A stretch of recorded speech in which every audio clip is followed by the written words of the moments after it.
নমস্কাৰ বন্ধু বান্ধৱীসকল, আপোনালোকৰ কি খবৰ? আশা কৰোঁ সকলোৱে ভালে। বৰ্তমান মোৰো ভালেই। আজি বনালোঁ খাচী মাংস দেই, আৰু বনালোৱে যিহেতু ভিডিঅ' এটাও বনালোঁ, আপোনালোকৰ মাজলৈ আগবঢ়ালোঁ। ভিডিঅ'টো কেনেকুৱা হৈছে জনাবলৈ নাপাহৰিব। আৰু একেবাৰে কম মছলাত বনাইছোঁ বুলি ক'লেও বেয়া নহয়, কিন্তু খাবলৈ খুবেই ভাল হৈছিলে। সেয়েহে ভিডিঅ'টো আপোনালোকৰ মাজলৈ আগবঢ়াওঁ বুলি ভাবিলোঁ।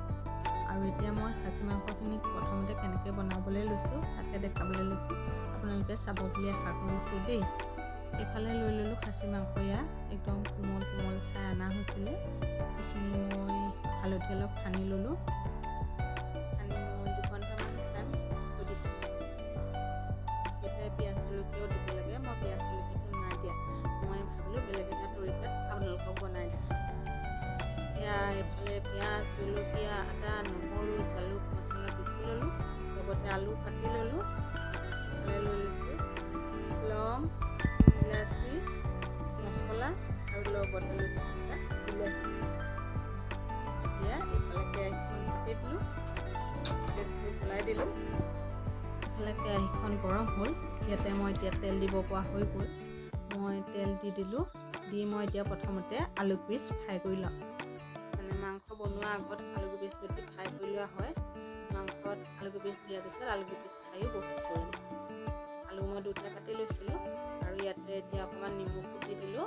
লগতে হালধি গুড়ি অকণমান দি ল'ম। এই মাংসখিনি হাফ ফ্ৰাই কৰি ল'ম। সম্পূৰ্ণকৈ ফ্ৰাই নকৰোঁ, তাৰমানে আধা ফ্ৰাই কৰি ল'ম। আৰু এতিয়া মোৰ হাফ ফ্ৰাই হৈছে বুলি ক'লেও বেয়া নহয়। মই এইখিনি এতিয়া নমাই ল'ম। আপোনালোকে যদি এনেকৈ বনাই খাই চোৱা নাই, এবাৰ বনাই খাই চাবচোন। আলুখিনি প্ৰথমতে ফ্ৰাই কৰি ল'লে মাংসত দি দিয়াৰ পাছত খাই বহুত ভাল লাগে। এতিয়া আলুখিনি নমাই থৈ ল'লোঁ। এইফালে এতিয়া ইয়াতে মই পিঁয়াজ দিব পৰা হৈ গ'ল। পিঁয়াজ দি ল'লোঁ। পিঁয়াজখিনি অলপমান লৰাই ইয়াতে এতিয়া জলকীয়াখিনিও দি দিলোঁ।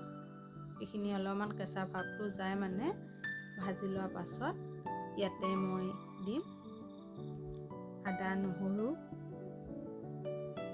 আপোনালোককো দেখাই গৈছোঁ, আপোনালোকে চাই থাকিব ভিডিঅ'টো।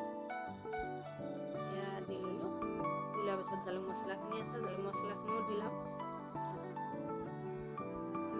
খাচী মাংস চাগে বহুতে বহুত ধৰণে বনায়। মই এনেধৰণে বনাইহে খাই বেছি ভাল পাওঁ। আৰু আপোনালোককো দেখাই গৈছোঁ। ইয়াতে মই নিমখ হালধি তেলতে দি দিছোঁ, মানে পিঁয়াজ জলকীয়া দিওঁতেনে নিমখ হালধিটো জোখতে দি দিলোঁ। এতিয়া ৰেড চিলি দি দিলোঁ, সৰু চামুচ এখনেৰে এচামুচ। ইয়াতে মোৰ এতিয়া মাংসখিনি দিব পৰা হৈ গ'ল।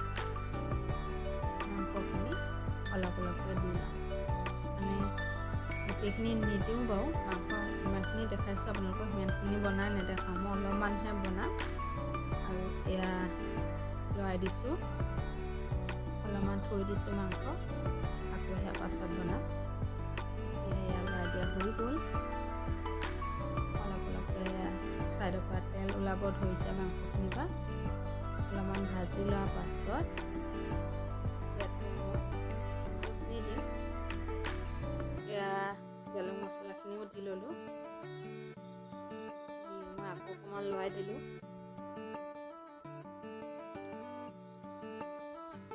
গেছটো নজ্বলোৱাৰ আগতে লাগিছে ন?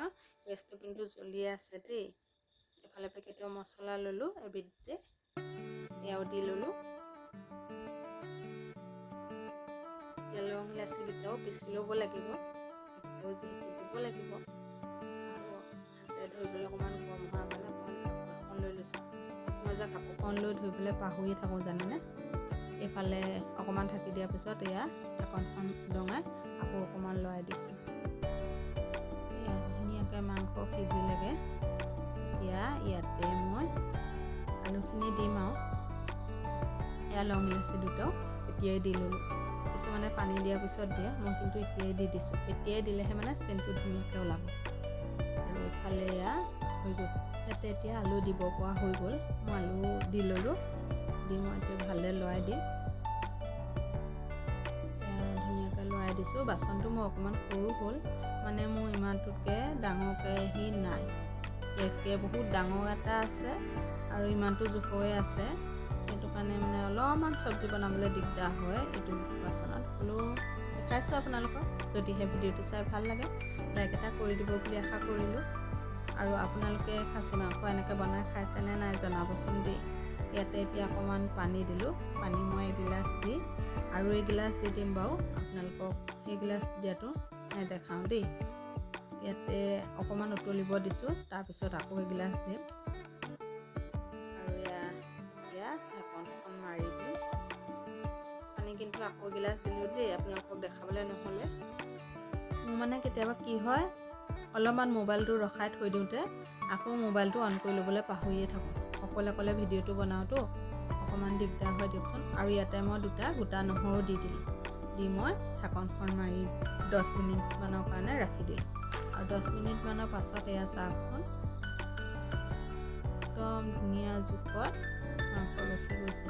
মানে মই খাচী মাংস যদিও বৰ বেছি জোল নকৰোঁ, অকণমান থপথপীয়া কৰিম। আৰু ইয়াতে 2টামান ধনিয়া পাত ছটিয়াই দিলোঁ। দি পেলাই অকণমান লৰাই দি গেছটো অফ কৰি দিম। আৰু এয়া আপোনালোককো দেখাই গ'লোঁ। ভিডিঅ'টো যদি চাই ভাল লাগে লাইক এটা কৰি দিব। ফেচবুকত চালে পেজটো ফ'ল' কৰি দিব। ইউটিউবত চালে চেনেলটো ছাবস্ক্ৰাইব কৰি দিব। আৰু ইফালে খাচী মাংস ৰেডি হৈ গ'ল। মই এতিয়া ঢাকনখন মাৰি 10 মিনিটমানৰ কাৰণে থৈ দিম। এয়া 10 মিনিটমানৰ পাছত আপোনালোকক দেখাইছোঁ। মই কিন্তু গেছটো অফ কৰি থৈছিলোঁ দেই, বনোৱা হৈ গ'ল যিহেতু গেছটো অফ কৰি ঢাকনখন মাৰি থৈ দিলোঁ। আৰু 10 মিনিটৰ পাছত এয়া দেখাইছোঁ চাওকচোন। মাংসৰ ৰংটো দেখিতো গম পাইছেই খাবলৈ কেনেকুৱা হ'ব। আৰু এতিয়া অকণমান আপোনালোকক মই কিন্তু ভিডিঅ'বোৰ বনাওঁ, ভিডিঅ'বোৰ ইমান ভালদৰে এডিট কৰিবও নাজানো আৰু ভালদৰে মানে কথা ক'বও নাজানো। যিমানখিনি জানো সিমানখিনিয়ে কৈ আপোনালোকৰ মাজলৈ ভিডিঅ'টো আগবঢ়াওঁ।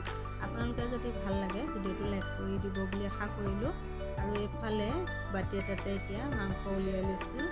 মানে ভিডিঅ'টো থাম্বনেইল লগাব লাগিব যিহেতু প্ৰথমতে ফটোকপি মেইন। এতিয়া ফটোকপি মাৰি ল'ম, তাৰপিছত ভাতৰ লগত ধুনীয়াকৈ বহি লৈ এসাঁজ খাম।